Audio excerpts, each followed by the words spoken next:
Hello students, आज के video lecture में हम लोग पी ब्लॉक्स एलिमेंट के अंतर्गत हैलोजेंस का अध्ययन करेंगे, अर्थात ग्रुप 17 के तत्वों का अध्ययन करेंगे।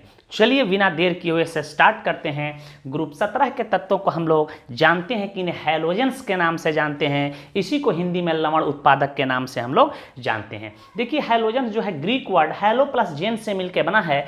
हैलो का मतलब होता है सी साल्ट, सी साल्ट का मतलब समुद्री लवण, जेन्स का मतलब होता है प्रोड्यूसिंग। चूंकि ये लवण का निर्माण करते हैं इसलिए इन्हें लवण उत्पादक कहा जाता है। ये जो तत्व होते हैं fluorine, chlorine, bromine, iodine, alkalis metal तथा अल्कलाइन अर्थ मेटल से तुरंत रिजेक्शन करके लवण का निर्माण करते हैं, इसलिए भी इन्हें लवण उत्पादक के नाम से हम लोग जानते हैं। तो ऑब्जेक्टिव क्वेश्चन बोर्ड एग्जाम में कभी कभी पूछे जाते हैं कि हैलोजेंस किस ग्रुप के तत्वों को कहा जाता है, तो ग्रुप 17 के तत्वों को याद रखिएगा।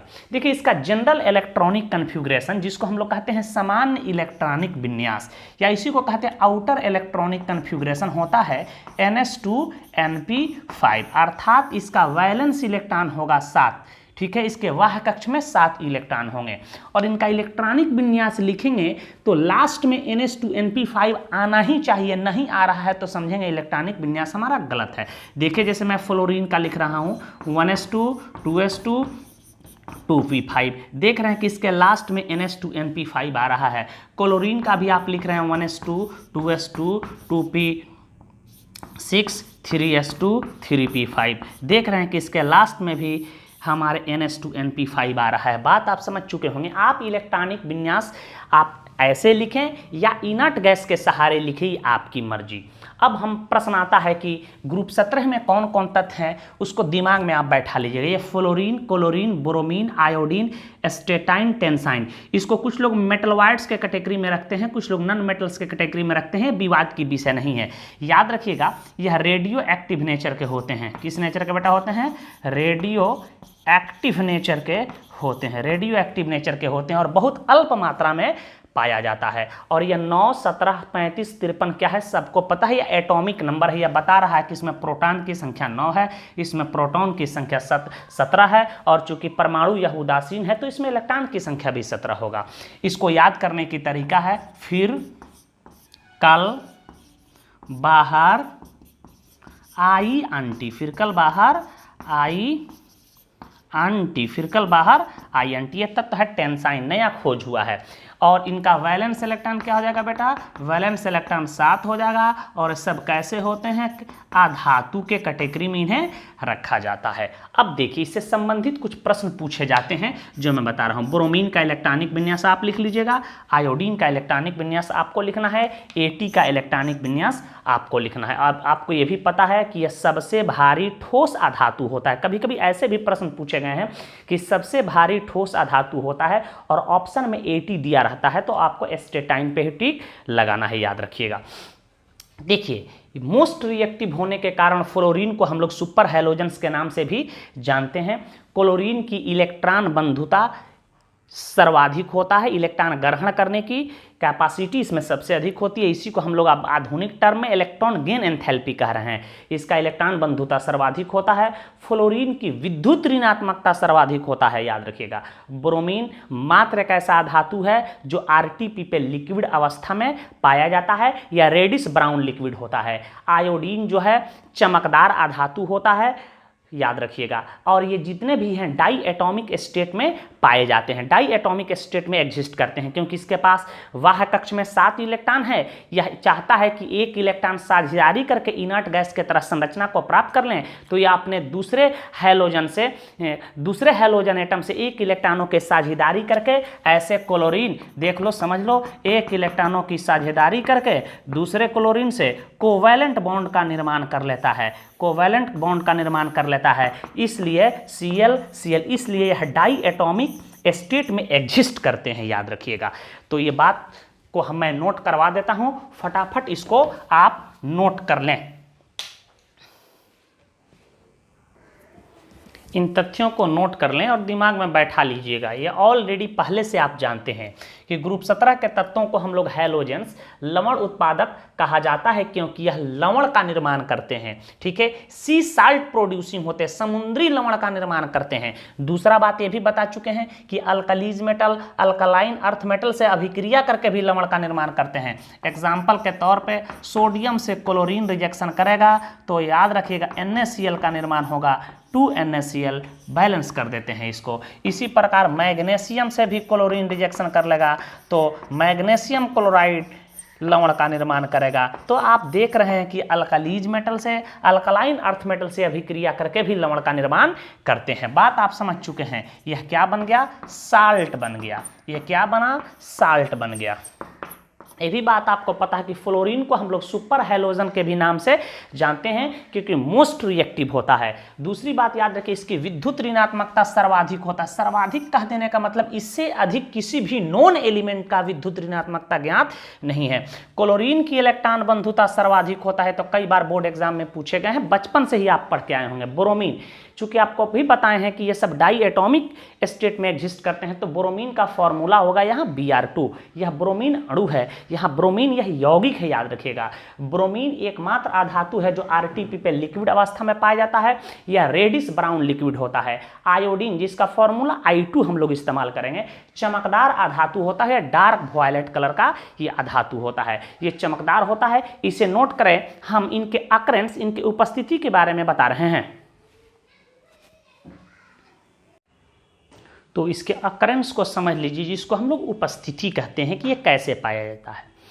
पहला बात कि जो हैलोजेंस होते हैं ये बहुत ही क्रियाशील होते हैं, इसलिए स्वतंत्र अवस्था में नहीं पाए जाते हैं। यह कंबाइन स्टेट में अपने हैलाइड के रूप में मुख्यतः पाए जाते हैं, और इन्हीं से हैलोजेंस की हम लोग प्राप्ति कर लेते हैं। या अर्थात यूं कहें कि इनके हाइलाइट्स जो होते हैं या इनके खनिज होते हैं, इन्हीं से इनकी हम लोग प्राप्ति करते हैं। तो पहला बात मैंने लिख दिया कि क्रियाशील होने के कारण यह स्वतंत्र अवस्था में नहीं पाया जाता है। यह कंबाइन स्टेट में अपने हाइलाइड साल्ट के रूप में पाया जाता है, और इसी से इसकी हम लोग प्राप्ति कर लेते हैं। आयोडीन जो है आयोडेट के रूप में भी पाया जाता है। भूपरपट्टी पर इसकी मात्रा न्यून पाई जाती है। ठीक है, ये जो हैलोजेंस होते हैं भूपरपट्टी पर इनकी मात्रा बहुत कम पाया जाता है। देखिए, फ्लोरीन है जो अघुलनशील फ्लोराइड के रूप में पाया जाता है। ठीक है, अघुलनशील फ्लोराइड के रूप में 0.07% पाया जाता है। इससे फ्लोरीन की हम लोग प्राप्ति कर लेते हैं। एग्जाम्पल के तौर पर इसके प्रमुख खनिज कौन कौन है? CF2, इसको हम लोग फ्लोराइड के नाम से FLUORID फ्लोराइड कहते हैं, या फ्लोराइड कहते हैं। कैल्शियम फ्लोराइड है, इससे हम लोग फ्लोरीन की प्राप्ति कर लेते हैं। इसी प्रकार आप Na3AlF6, इसका नाम आप सुने हैं क्रायोलाइट। जब आप मैट्रिक में पढ़े होंगे एल्युमिनियम का अयस्क खनिज वहां बताया होगा, इसको हम लोग CRYO क्रायोलाइट, इसको क्रायोलाइट कहते हैं। इससे फ्लोरीन की हम लोग प्राप्ति कर ले। एक होते फ्लोरोएपेटाइट, ध्यान दीजिएगा, इसी को हम लोग कहते हैं फ्लोरोएपेटाइट।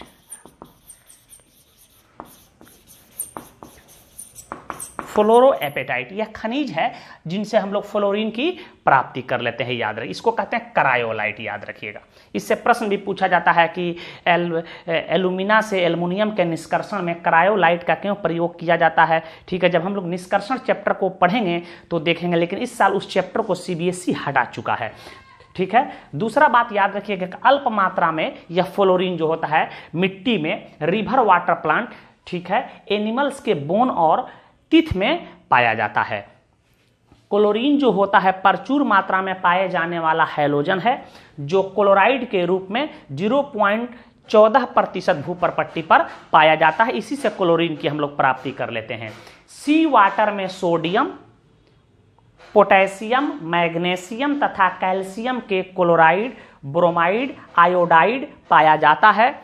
इसमें मुख्यतः NaCl, जिसको हम लोग कहते हैं सोडियम क्लोराइड, ठीक है, 2.5% बाई वेट पाया जाता है। समुद्र के पानी में जो सोडियम, पोटेशियम, मैग्नीशियम, कैल्शियम के क्लोराइड, ब्रोमाइड, आयोडाइड पाए जाते हैं, इनसे ब्रोमीन के, क्लोरीन के, आयोडीन के हम लोग प्राप्ति कर लेते हैं। ठीक है। और इसमें खासकर समुद्री जल में NaCl पाया जाता है सबसे अधिक 2.5% बाई वेट। तो कौन कौन पाए जाते हैं इसको भी आप नोट कर लीजिए, नीचे मैं नोट करवा देता हूं छोटू, यहां ध्यान दीजिएगा। जैसे ध्यान दीजिएगा समुद्री जल में क्या क्या पाए जाते हैं, NaCl पाया जाता है, कैल्शियम क्लोराइड पाया जाता है, कार्नेलाइट का नाम सुनेंगे KCl into MgCl2 into 6H2O। Carnallite का यह डबल साल्ट है, इसको हम लोग LIT कार्नेलाइट कहते हैं। इससे हम लोग क्लोरीन की प्राप्ति कर लेंगे, इनसे हम लोग क्या कर लेंगे, क्लोरीन की प्राप्ति कर लेंगे। इसी प्रकार सोडियम ब्रोमाइड है, पोटेशियम ब्रोमाइड है, कैल्शियम मैग्नीशियम ब्रोमाइड है, इससे हम लोग ब्रोमीन की प्राप्ति कर लेंगे। यह समुद्री लवण है, इससे हम लोग ब्रोमीन की प्राप्ति कर लेंगे, इससे क्लोरीन की प्राप्ति कर लेंगे, ठीक है। सोडियम आयोडाइड, पोटेशियम आयोडाइड भी अल्प मात्रा में समुद्री जल में पाया जाता है, लेकिन समुद्री घास पात जिसको सीवीड्स कहते हैं, यह आयोडीन का मुख्य स्रोत होता है, ठीक है। इसमें आयोडीन लगभग 0.5% पाए जाते हैं, इससे आयोडीन की हम लोग प्राप्ति कर लेते हैं। तो ये भी बात आप नोट कर लीजिएगा। सीवीड्स जिसको हम लोग कहते हैं समुद्री घास पात, समुद्री घास पात, सीवीड्स आयोडीन का मुख्य स्रोत होता है, मुख्य स्रोत होता है। इसमें आयोडीन लगभग 0.5% पाया जाता है बाई मास, याद रखें, समुद्री घास पात, ठीक है। एक चीज और याद रखिएगा आप कि यह चिल्ली साल्ट पीटर होता है, जिसको हम लोग सोडियम नाइट्रेट के नाम से जानते हैं, चिल्ली साल्ट पीटर। यह जो अशुद्ध अवस्था में इसमें आयोडीन पाए जाते हैं, याद रखिएगा, सोडियम आयोडेट के रूप में 0.2% के करीब, इससे भी हम लोग आयोडीन की प्राप्ति कर लेते हैं। तो याद रखिएगा ये भी बात। चिल्ली साल्ट पीटर जिसको हम लोग सोडियम नाइट्रेट कहते हैं, चिल्ली साल्ट पीटर में भी iodine sodium iodate,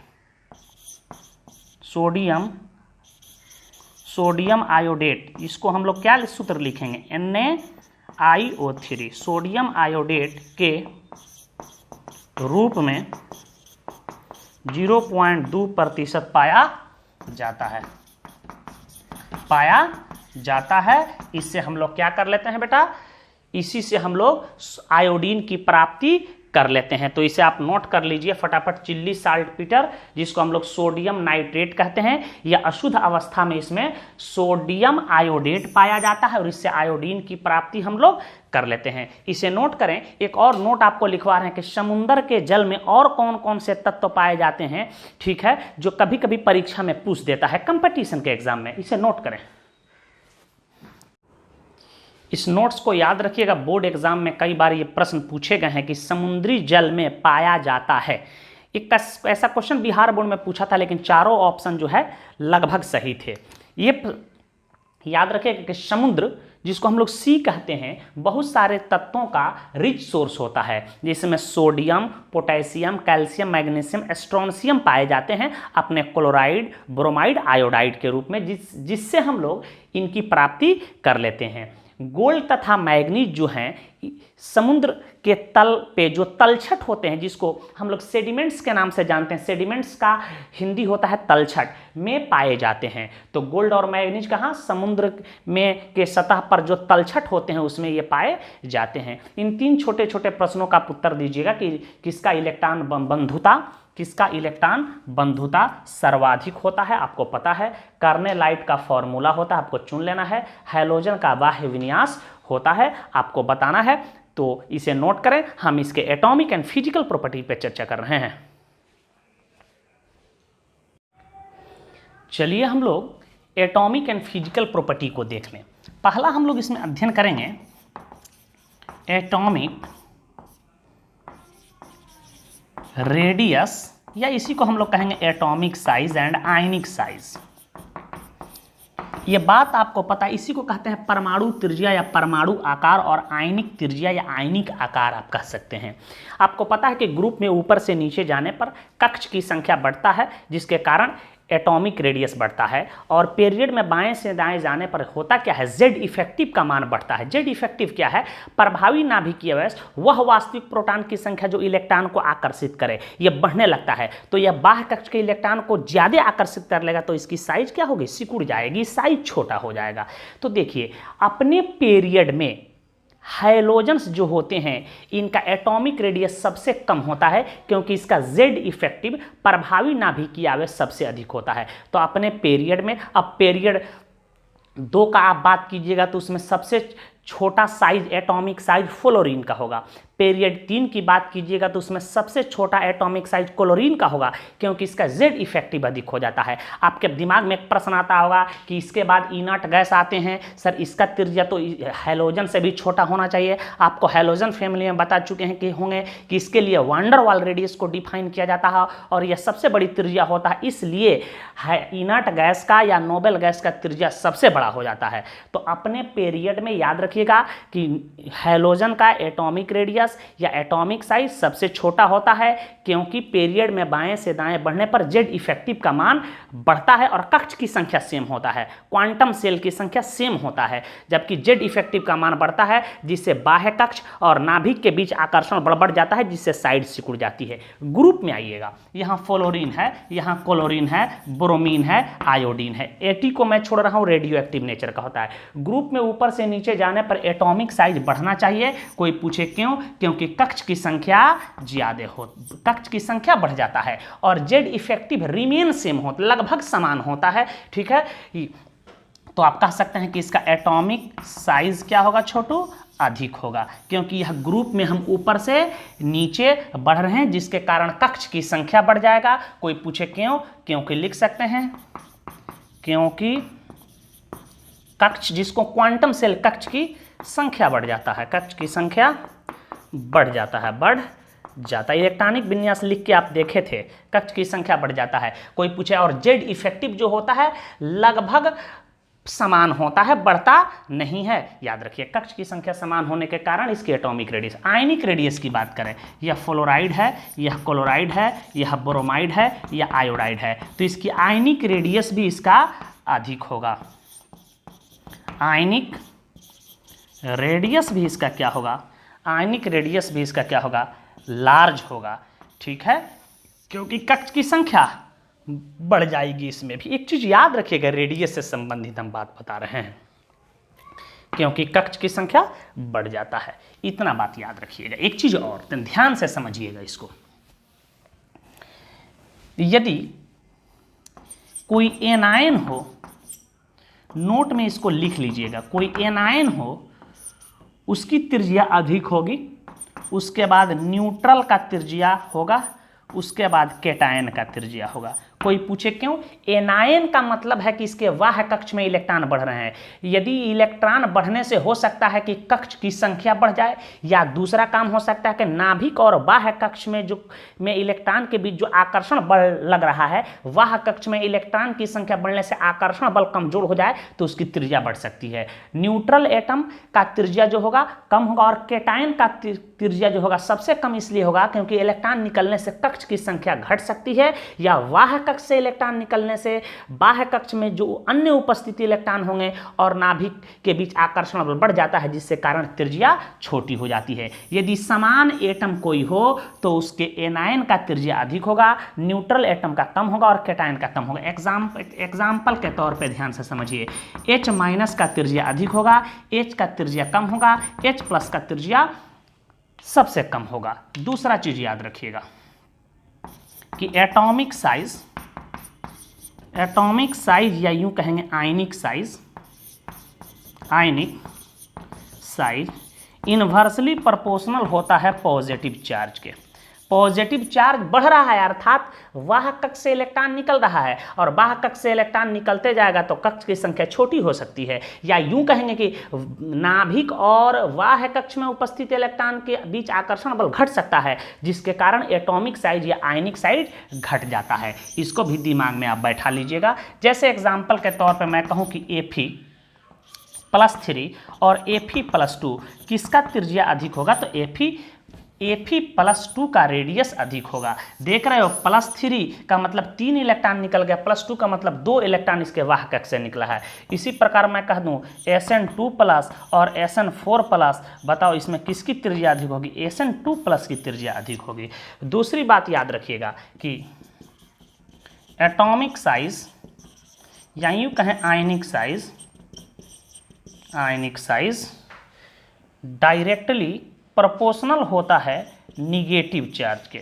negative charge बढ़ेगा तो आयनिक साइज बढ़ेगा। मैं कहूँ कि O- का या O2- का किसका त्रिज्या अधिक होगा, O2- का। एक चीज़ और याद रखिएगा, आप इसको मिटा रहे हैं, फटाफट स्क्रीनशॉट ले सकते हो या वीडियो पॉज करो, वीडियो पॉज करके लिखते चलना। इस चीज़ को ध्यान देना। एक चीज़ और, for iso electronics species, for iso electronic species, इसका मतलब है जिसमें इलेक्ट्रॉन की संख्या समान होता है, उसको हम लोग आइसो इलेक्ट्रॉनिक्स के नाम से जानते हैं, आइसो इलेक्ट्रॉनिक स्पेसीज के नाम से जानते हैं। यदि कोई आइसो इलेक्ट्रॉनिक स्पेसीज दे दिया हो तो उसका एटॉमिक साइज, ये कई बार बोर्ड एग्जाम में भी पूछा गया है, कंपटीशन में भी, एटॉमिक साइज या इसी को कहेंगे आयनिक साइज इन्वर्सली प्रोपोर्शनल होता है एटॉमिक नंबर के। जिसका परमाणु संख्या अधिक होगा उसका एटॉमिक साइज या आयनिक साइज कम होगा। एग्जाम्पल के तौर पे मैं आपको दे रहा हूं, ध्यान दीजिएगा। मैं यहां कह दूं छोटू,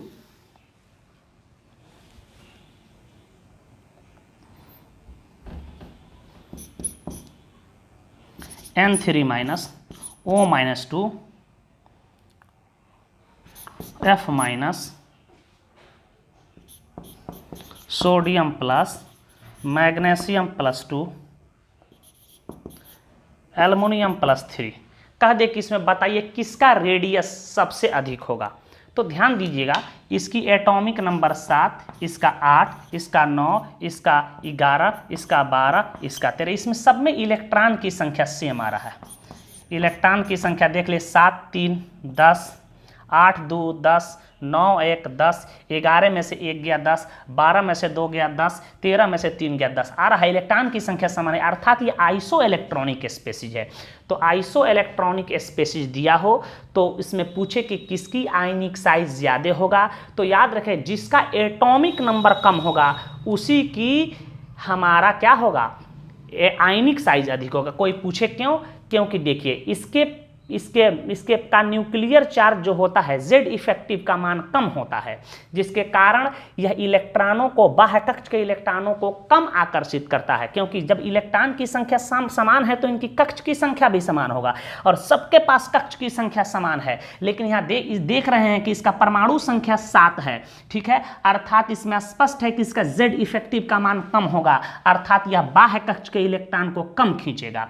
लेकिन यहाँ देख रहे हैं कि यहाँ एटॉमिक नंबर 13 है, ठीक है, कुल प्रोटॉन की संख्या 13 है, अर्थात इसका Z इफेक्टिव का मान क्या होगा, उसके तुलना में अधिक होगा, जो यह बाह्य कक्ष के इलेक्ट्रॉनों को ज्यादा खींच लेंगे, जिसके कारण इसका साइज सिकुड़ जाएगा। तो याद रखिएगा कि इसमें सबसे ज्यादा आयनिक साइज किसका होगा, कोई आपसे पूछ दे तो N3- का होगा, याद रखिएगा।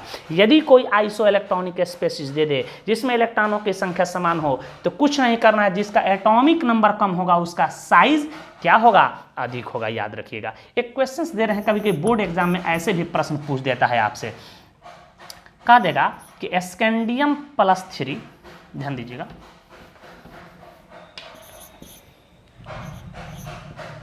स्कैंडियम+3 के आइसो आइसोइलेक्ट्रॉनिक्स होता है, आइसोइलेक्ट्रॉनिक्स होता है।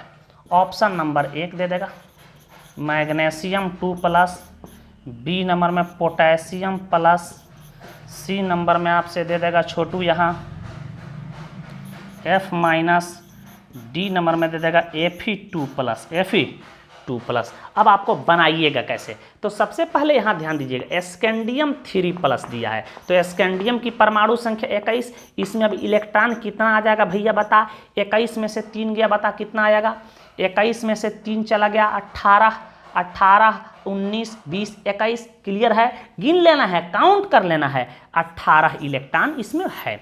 अब देखना है कि ऑप्शन जो दिया है उसमें किस स्पेसीज में 18 इलेक्ट्रॉन है। मैग्नीशियम की परमाणु संख्या 12, इसमें इलेक्ट्रॉन कोई पूछे कितना है, तो 12 में से 2 गया 10 इलेक्ट्रॉन है। इसका एटॉमिक नंबर 19 होता है, 19 में से 1 गया, इसमें 18 इलेक्ट्रॉन है।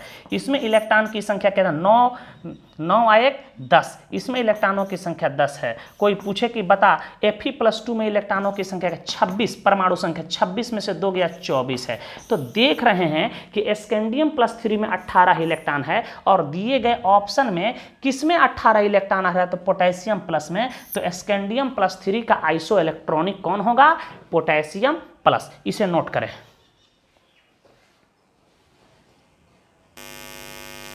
चलिए इसके हम लोग दूसरे प्रॉपर्टी को देखें जिसका नाम है इलेक्ट्रोनिगेटिविटी।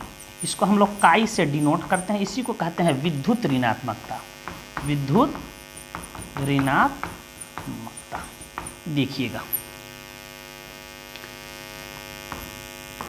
देखिएगा हैलोजन की विद्युत ऋणात्मकता अपने पीरियड में सबसे अधिक होता है, ठीक है। किसी भी पीरियड में आप बाएं से दाएं मूव करेंगे तो हैलोजन की विद्युत ऋणात्मकता सबसे अधिक होता है। इसके कारण 2 हैं, क्योंकि इसका साइज पहले छोटा होता है, अभी देखें हम लोग, और दूसरा कि इसके जेड इफेक्टिव का मान, जो इलेक्ट्रॉन को, बाह्य इलेक्ट्रॉन को आकर्षित करते हैं, वह क्या होता है, अधिक होता है। जेड इफेक्टिव का मान अधिक होने के कारण और साइज छोटा होने के कारण इसका विद्युत ऋणात्मकता अपने पीरियड में सबसे अधिक होता है, पीरियड में सबसे अधिक होता है। और ग्रुप में जब ही ऊपर से नीचे जाएंगे परमाणु का आकार बढ़ता है तो विद्युत ऋणात्मकता घटने लगता है। याद रखिएगा, फ्लोरीन है, यह क्लोरीन है, यह ब्रोमीन है, यह आयोडीन है, एटी को भी हम ले लेते हैं, एस्टेटाइन को भी। ध्यान दीजिएगा, हम ग्रुप में ऊपर से नीचे जा रहे हैं तो इसका मान घटना चाहिए। तो सबसे अधिक विद्युत ऋणात्मकता किसका अधिक होगा, फ्लोरीन का। इसका वैल्यू सबको पता है 4.00 इसके विद्युत ऋणात्मकता का मान।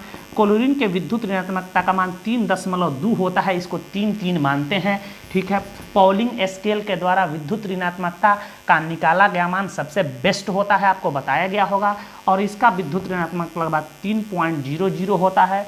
इसका हमारा 2.7 के करीब होता है, इसका 2.2 के करीब होता है विद्युत ऋणात्मकता। कोई पूछे कि फ्लोरीन का विद्युत ऋणात्मकता सबसे अधिक क्यों होता है, तो ड्यू टू, ठीक है, ड्यू टू स्मॉल साइज के कारण यह फ्लोरीन का विद्युत ऋणात्मकता क्या होता है, अधिक होता है। लेकिन अपने पीरियड में बाएं से दाएं जाएंगे तो सबसे अधिक विद्युत ऋणात्मकता हैलोजन्स का ही होगा। यदि हम पीरियड 2 में मूव करें बाएं से दाएं तो फ्लोरीन की विद्युत ऋणात्मकता सबसे अधिक होगा, क्योंकि इसका साइज छोटा और जेड इफेक्टिव का मान अधिक होगा। जेड इफेक्टिव उसको कहते हैं, उसी को कोई किताब न्यूक्लियर चार्ज लिखा होगा, वह वास्तविक प्रोटॉन की संख्या जो इलेक्ट्रॉन को आकर्षित करे, ठीक है। प्रोटॉन का 2 फंक्शन होता है, एक प्रोटॉन क्या करता है, इलेक्ट्रॉन को विकर्षण को तोड़ने का काम करता है, और कुछ प्रोटॉन जो होते हैं इलेक्ट्रॉन को, बाह्य इलेक्ट्रॉन को आकर्षित करने का काम करते हैं, उसी को जेड इफेक्टिव कहते हैं। सब चीज 11th में पीरियोडिक टेबल में पढ़ाया गया होगा, ठीक है। तो और ग्रुप में किसका अधिक होगा, फ्लोरीन का, क्योंकि ग्रुप में ऊपर से नीचे जाने पर क्या होता है, साइज बढ़ता है, और साइज बढ़ने के कारण इसका विद्युत ऋणात्मकता घट गया और इसका विद्युत ऋणात्मकता बढ़ गया साइज छोटा होने के कारण। तीसरा प्रॉपर्टी याद रखिएगा, आयोनाइजेशन पोटेंशियल,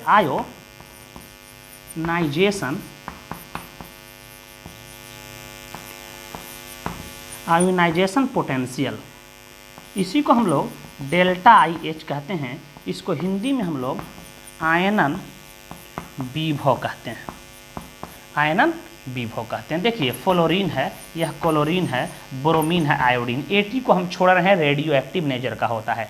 देखिए ग्रुप में ऊपर से नीचे जाने पे आपको पता है साइज बढ़ता है, जिसके कारण आयनन विभव का मान घट जाता है। तो किसका आयनन विभव इसमें सबसे अधिक होगा भाई? इसका क्या होगा? डेल्टा एच हाई होगा। कोई पूछे क्यों हाई होगा, यहाँ लिख देते हैं ड्यू टू स्मॉल साइज होने के कारण इसका आयनन विभव फ्लोरीन का अधिक होता है, क्लोरीन, ब्रोमीन, आयोडीन से। और इसका आयनन विभव कम इसलिए होता है क्योंकि इसका साइज बड़ा होता है, जिसके कारण आसानी से इसके वाह कक्ष से इलेक्ट्रॉन को निकाल सकते हैं। इसके वाह कक्ष से इलेक्ट्रॉन को निकालने में कम ऊर्जा की आवश्यकता पड़ती है फ्लोरीन के तुलना में। इसे नोट करें, इलेक्ट्रॉन ग्राही ऊर्जा के बारे में बता रहे हैं। तो चलिए हम इसके चौथे atomic property electron gain enthalpy को देखते हैं। इससे हमेशा बोर्ड एग्जाम में प्रश्न पूछे जाते हैं। इसी को हम लोग इलेक्ट्रॉन ग्राही ऊर्जा कहते हैं। पुराने किताबों में इसी का नाम इलेक्ट्रॉन बंधुता लिखा होगा। इसका मान यदि निगेटिव में हो तो ऊर्जा का उत्सर्जन, और इसका मान धनात्मक हो तो ऊर्जा का अवशोषण समझना है, यह पहले बता चुके हैं। ध्यान दीजिएगा आप, हैलोजन जो होते हैं इनके पास अपने निकटतम नोबेल गैस के कन्फ्यूग्रेशन के तुलना में 1 इलेक्ट्रॉनों की कमी पाई, जिसके वाह कक्ष में 7 इलेक्ट्रॉन और नोबेल गैस के वाह कक्ष में 8 इलेक्ट्रॉन पाए जाते हैं।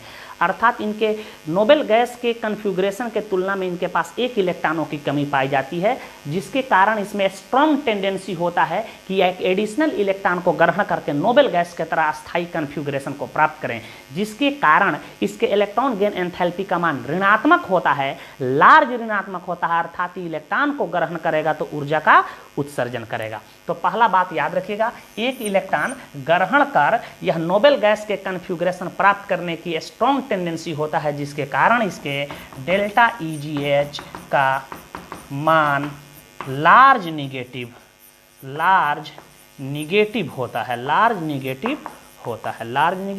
होता है। याद रखिएगा, अर्थात ये इलेक्ट्रॉन को ग्रहण करेगा तो ऊर्जा का उत्सर्जन करेगा। ध्यान दीजिएगा, यह फ्लोरीन है, क्लोरीन है, ब्रोमीन है, आयोडीन। हम ग्रुप में चल रहे हैं। देखिए ग्रुप में ऊपर से नीचे जाने पर परमाणु का आकार बढ़ता है, जिसके कारण इसके इलेक्ट्रॉन गेन एंथैल्पी का मान घट जाता है। अर्थात आयोडीन में इलेक्ट्रॉन ग्रहण करने की प्रवृत्ति कम होगी, ब्रोमीन में कम होगी, और फ्लोरीन में सबसे अधिक होना चाहिए लेकिन हो जाता है क्लोरीन का। भाई ऐसा क्यों? अब प्रश्न उठता है। अर्थात इनका सही क्रम क्या होगा? क्लोरीन, उसके बाद क्या होगा? फ्लोरीन, उसके बाद ब्रोमीन, उसके बाद आयोडीन। इसका डेल्टा EgH, ऋणात्मक डेल्टा EgH का मान सबसे हाई होता है, आपको पता है। अब प्रश्न उठता है कि ऐसा क्यों होता है, इसको हम समझा रहे हैं। और प्रश्न पूछा जाता है कि क्लोरीन की इलेक्ट्रॉन बंधुता फ्लोरीन से अधिक होती है, या क्लोरीन की इलेक्ट्रॉन ग्राही ऊर्जा का मान फ्लोरीन से अधिक होता है, क्यों? एक नोट में बात याद रखिएगा, यह ग्रुप 15 के तत्व हैं, यह ग्रुप 16 के तत्व हैं, यह ग्रुप 17 के तत्व हैं। नाइट्रोजन है, फास्फोरस है, ऑक्सीजन है, सल्फर है, फ्लोरीन है, क्लोरीन है। यह ग्रुप 15, 16 और 17 के तत्वों में ही लागू होता है। देखा गया है कि देखिए ग्रुप में हम ऊपर से नीचे जा रहे हैं तो इलेक्ट्रॉन गेन एंथैल्पी का मान क्लोरीन का कम होना चाहिए, फ्लोरीन का अधिक होना चाहिए, लेकिन होता है क्लोरीन का अधिक, फ्लोरीन का कम।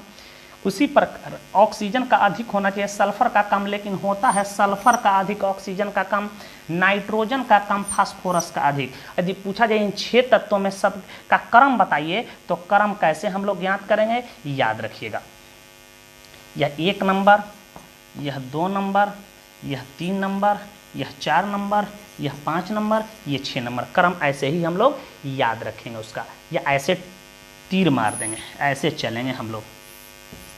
ध्यान दीजिएगा, अर्थात कोई पूछे कि इलेक्ट्रॉन गेन एंथैल्पी क्लोरीन का सबसे अधिक होगा, उसके बाद फ्लोरीन का, उसके बाद सल्फर का, उसके बाद ऑक्सीजन का, उसके बाद फास्फोरस का, उसके बाद नाइट्रोजन का। ये क्रम याद रखिएगा, कई बार ये जेईई में पूछा गया है। अब प्रश्न उठता है कि ऐसा क्यों होता है, जबकि ये जनरल ट्रेंड है कि ग्रुप में ऊपर से नीचे जाने पर इलेक्ट्रॉन गेन एंथैल्पी का मान घटना चाहिए, लेकिन ये बढ़ जाता है, क्यों? अब इसका कारण समझिए। अब इससे क्वेश्चन पूछेगा कि क्लोरीन का इलेक्ट्रॉन बंधुता फ्लोरीन से अधिक होता है क्यों? जिस तरह से इसका उत्तर लिखिएगा उसी प्रकार अब इसका उत्तर लिख सकते हैं कि सल्फर का इलेक्ट्रॉन बंधुता ऑक्सीजन से अधिक होता है क्यों? फास्फोरस का इलेक्ट्रॉन बंधुता नाइट्रोजन से अधिक होता है क्यों? इसका कारण समझिएगा। देखिए, क्लोरीन और फ्लोरीन दोनों का हम तुलना करें, फ्लोरीन की परमाणु संख्या होता है 27 और इसका क्लोरीन का लिखिएगा, ध्यान दीजिएगा, क्लोरीन का परमाणु संख्या होता है 17, 287। देख रहे हैं कि फ्लोरीन के तुलना में क्लोरीन की साइज बड़ा है, क्लोरीन की साइज बड़ा है,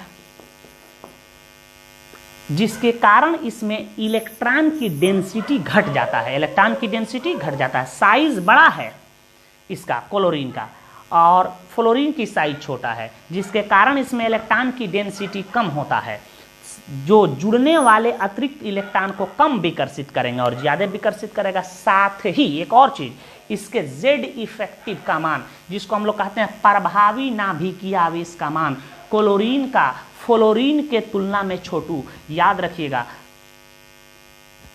अधिक होता है, जिसके कारण यह क्या करता है, ये इलेक्ट्रॉन को आसानी से ग्रहण कर लेता है। तो उसको हम समझा रहे हैं, उसी आधार पे इस प्रश्न को आप लिख लीजिएगा, इस प्रश्न को लिख लीजिएगा। हम 3 प्रश्न आपको दे रहे हैं, एक का उत्तर हम आपको बता रहे हैं।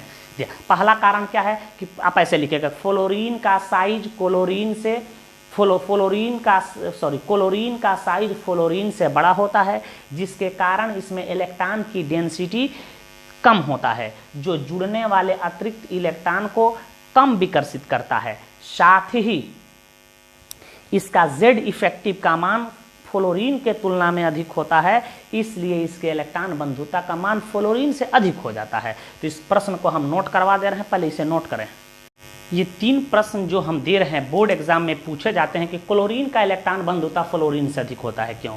सल्फर का इलेक्ट्रॉन बंधुता दे देगा ऑक्सीजन से अधिक होता है क्यों? फास्फोरस का इलेक्ट्रॉन बंधुता नाइट्रोजन से अधिक होता है क्यों? तो उसका उत्तर कैसे लिखेंगे हम बता रहे हैं, ध्यान दीजिएगा। पहला का हम बता रहे हैं, देखिए फ्लोरीन और क्लोरीन कह रहा है, तो फ्लोरीन का इलेक्ट्रॉनिक विन्यास आप लिख देंगे 1s2 2s2 2p5। Cell wise लिखना होगा तो पता है K सेल में 2 इलेक्ट्रॉन और L सेल में 7 इलेक्ट्रॉन। क्लोरीन का लिखना होगा तो 1s2 2s2 2p6 3s2 3p5। Cell wise लिखना होगा 287।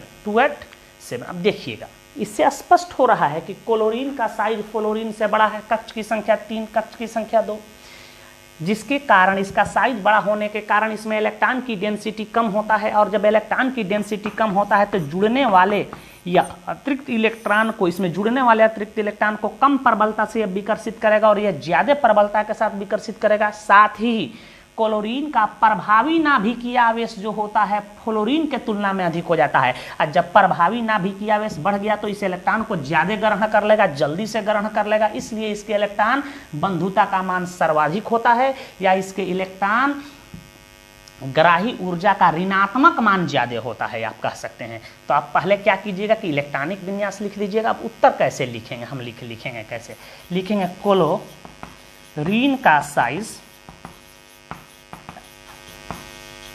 फ्लोरीन से बड़ा होता है, जिससे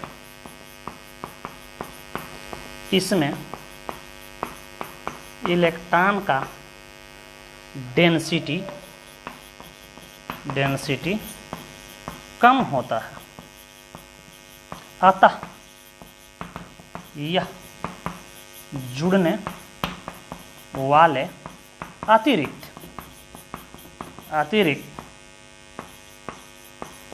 इलेक्ट्रॉन को कम प्रबलता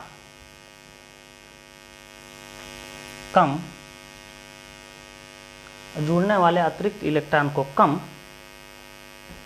विकर्षित करता है, कम विकर्षित करता है, या कम प्रबलता से विकर्षित करता है, कम विकर्षित करता है।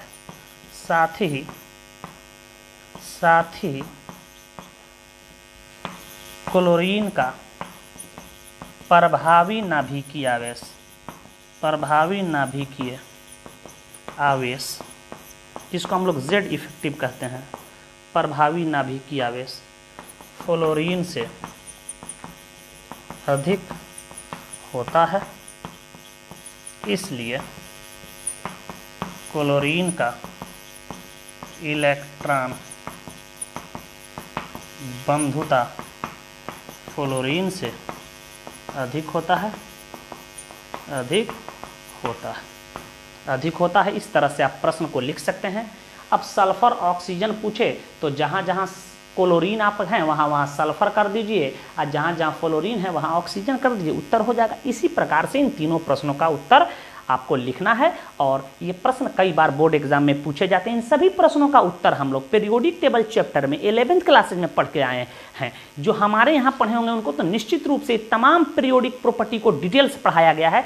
इन सभी प्रश्नों का उत्तर हम 11th क्लासेज में भी आपको बताए होंगे। इसे नोट करें और ये प्रश्न पढ़ के जाइएगा। 2-2 नंबर के जो शॉर्ट क्वेश्चन पूछे जाते हैं बोर्ड एग्जाम में, ये सब प्रश्न पूछे जाते हैं।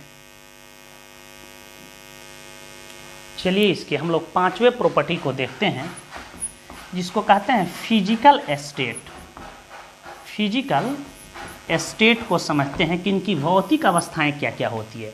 सबसे पहला जानेंगे कि यह सभी क्रियाशील अधातु होते हैं और डाई एटॉमिक स्टेट में पाए जाते हैं। आपको बताएं हैं कि इसके बाह्य कक्ष में 7 इलेक्ट्रॉन होता है और अपने निकटतम नोबेल गैस के तुलना में 1 कम होता है। तो चाहता है कि अपने एक अन्य हैलोजन से 1 इलेक्ट्रॉनों के साझेदारी करके हम कोवैलेंट बॉन्ड बना लें, और जिसके कारण यह डाई एटॉमिक स्टेट में एग्जिस्ट करता है। तो पहला बात आप यहाँ लिख लीजिएगा कि यह सभी क्रियाशील अधातु होते हैं और डाई एटॉमिक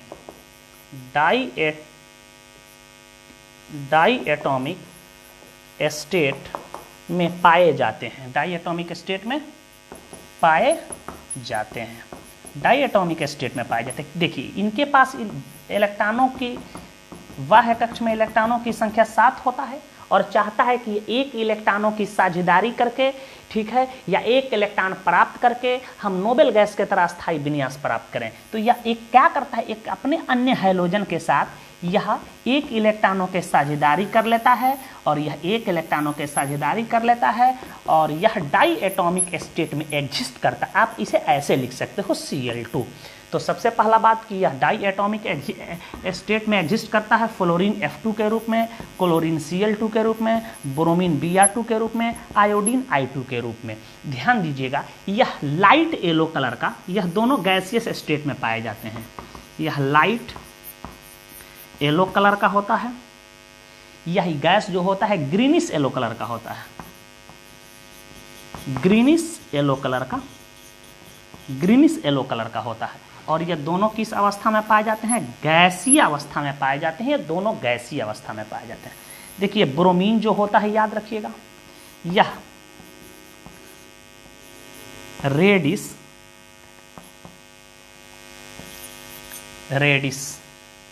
रेडिश ब्राउन, यह भूरे रंग का लिक्विड होता है, भूरे रंग का लिक्विड होता है। और आयोडीन जो होता है, याद रखिएगा, यह मेरे भाई डार्क वायलेट कलर का यह सॉलिड होता है। इसे नोट करें। 7वां इसकी प्रॉपर्टी को देखिए, जिसको हम लोग melting point and boiling point के नाम से जानते हैं। यह फ्लोरीन है, यह फिजिकल प्रॉपर्टी है इसका। क्लोरीन है, यह ब्रोमीन है, यह आयोडीन है। देखिए आयोडीन का melting point and boiling point MP and BP इसका छोटू हाई होता है। अब कोई पूछे क्यों?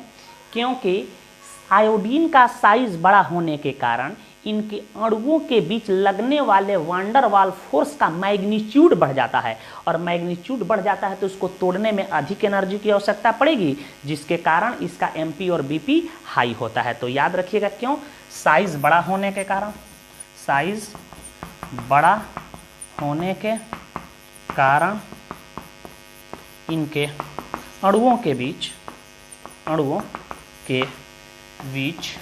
वांडर वाल फोर्स का मैग्नीट्यूड, वंडर वाल फोर्स का मैग्नीट्यूड, वंडर वाल फोर्स का मैग्नीट्यूड बढ़ जाता है।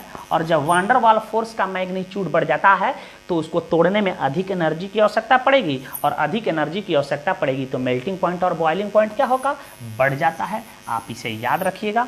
आप ऐसे भी लिख सकते हो कि साइज बड़ा होने के कारण इनके अणुओं के बीच आयोडीन आयोडीन आयोडीन यह आयोडीन यह आयोडीन यह आयोडीन अणुओं के बीच में लगने वाले बल को ही हम लोग वंडर वाल फोर्स कहते हैं। तो ये वंडर वाल फोर्स का जो है, वंडर वाल फोर्स जो है इनके बीच जो लगेगा यह मजबूत लगने लगता है, इसका मैग्नीट्यूड बढ़ जाता है, इसकी शक्ति बढ़ जाती है, जिसको तोड़ने में अधिक एनर्जी की आवश्यकता पड़ता है। ठीक है, इसलिए इसका एमपी और बीपी उच्च हो जाता है। इसे नोट करें। देखिए, बॉन्ड डिसोसिएशन एनर्जी, इसको हम लोग हिंदी में कहते हैं बंधन विघटन ऊर्जा। ये क्या है आपको बताया जा चुका है 11th क्लासेज में।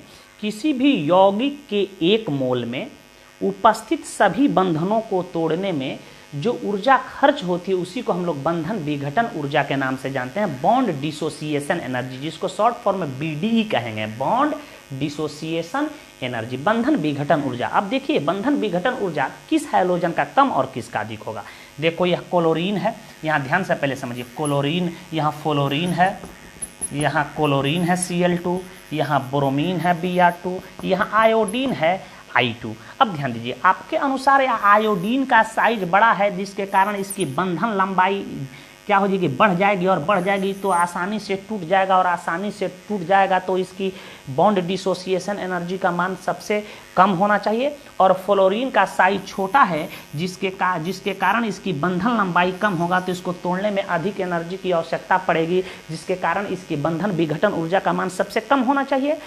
तो साइज छोटा और बड़ा तो फैक्टर है, साथ ही इसके ऊपर जो ये लोन पेयर होता है यह बहुत मायने रखता है। अब देखिए, सबसे कम बंधन विघटन ऊर्जा फ्लोरीन का नहीं होता है।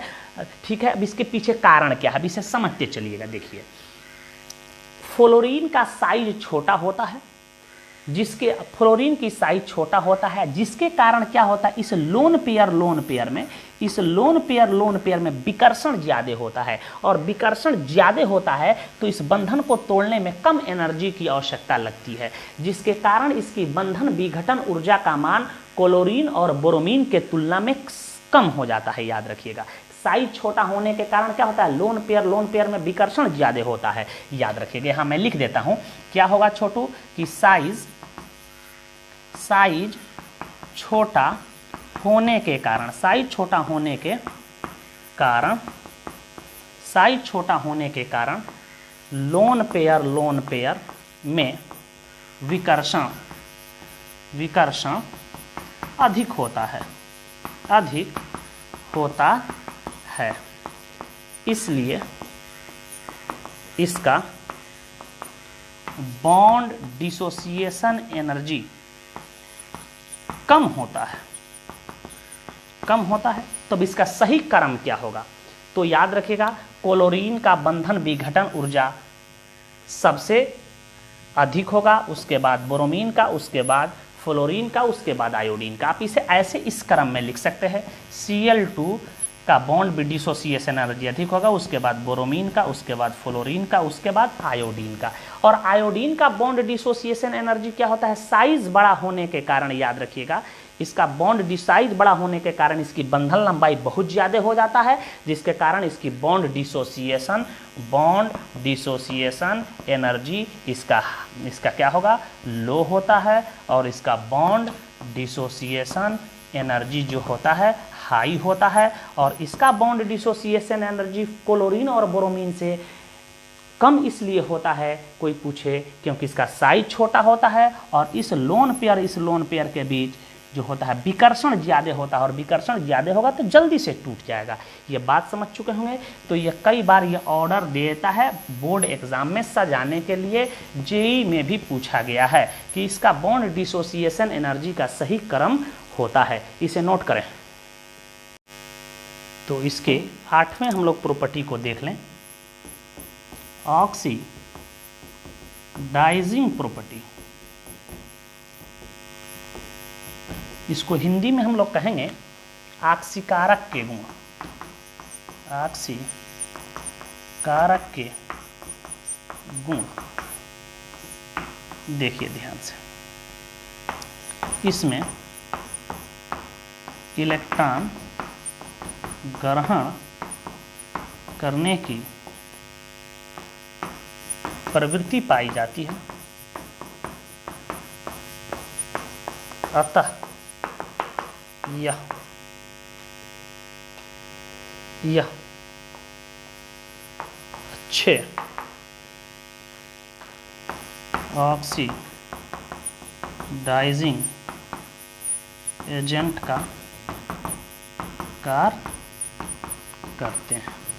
देखिए कैसे, यही हैलोजन है X2, 1/2 से मैं गुणा कर दिया, 2 से 2 कट गया, एक इलेक्ट्रॉन को यह ग्रहण करके क्या बना लेगा छोटो, ध्यान देना, X-, इसी को कहते हैं हैलाइड आयन, हैलाइड आयन का निर्माण कर लिया, जिससे स्पष्ट होता है कि इनमें ऑक्सीडाइजिंग प्रॉपर्टी पाई जाती है। यह फ्लोरीन है, यह क्लोरीन है, यह ब्रोमीन है, यह आयोडीन है। सबसे अधिक ऑक्सीडाइजिंग प्रॉपर्टी किसके पास होगा?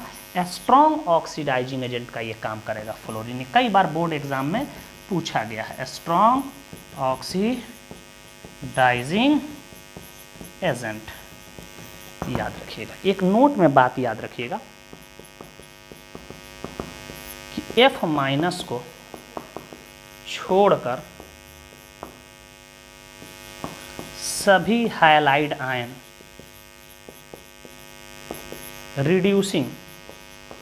रिड्यूसिंग एजेंट का हिंदी होता है अकारक। रिड्यूसिंग एजेंट का कार्य करते हैं, क्योंकि इनके पास इलेक्ट्रॉन त्यागने की प्रवृत्ति पाई जाती है। Cl- हो, Br- हो, I- हो, और सबसे मजबूत इसमें कौन होगा? इन तीनों में यह स्ट्रॉन्ग रिड्यूसिंग एजेंट का कार्य करेगा। तो फ्लोराइड आयन को छोड़ दिया जाए तो chloride ion, bromide ion, iodide ion जो होते हैं रिड्यूसिंग एजेंट का कार्य करते हैं, क्योंकि इनके पास इलेक्ट्रॉन त्यागने की प्रवृत्ति होगा तुरंत, या एक इलेक्ट्रॉन को त्याग करके आयोडीन का में परिवर्तित हो जाएगा, याद रखिएगा। F- इलेक्ट्रॉन को कभी नहीं त्यागते हैं, ठीक है, हाईली इलेक्ट्रोनिगेटिव होने के कारण, याद रखिएगा। तो इन तथ्यों को याद रखिएगा। कुछ ऑब्जेक्टिव क्वेश्चन दे रहे हैं, नोट करें। ये 3 ऑब्जेक्टिव टाइप क्वेश्चंस दिए हुए हैं, इनका उत्तर दीजिएगा। कई बार यह बोर्ड एग्जाम में पूछा गया है कि निम्न में से कौन प्रबल ऑक्सीकारक, अभी पढ़ाए हैं फ्लोरीन। तो इन प्रश्नों का आप उत्तर दीजिएगा। हम लोग नेक्स्ट वीडियो लेक्चर में हैलोजन के केमिकल प्रॉपर्टी पे डिस्कस करेंगे, और उसमें हम लोग ऑक्सीडेशन स्टेट, इसके केमिकल रिएक्टिविटी को देखेंगे। धन्यवाद।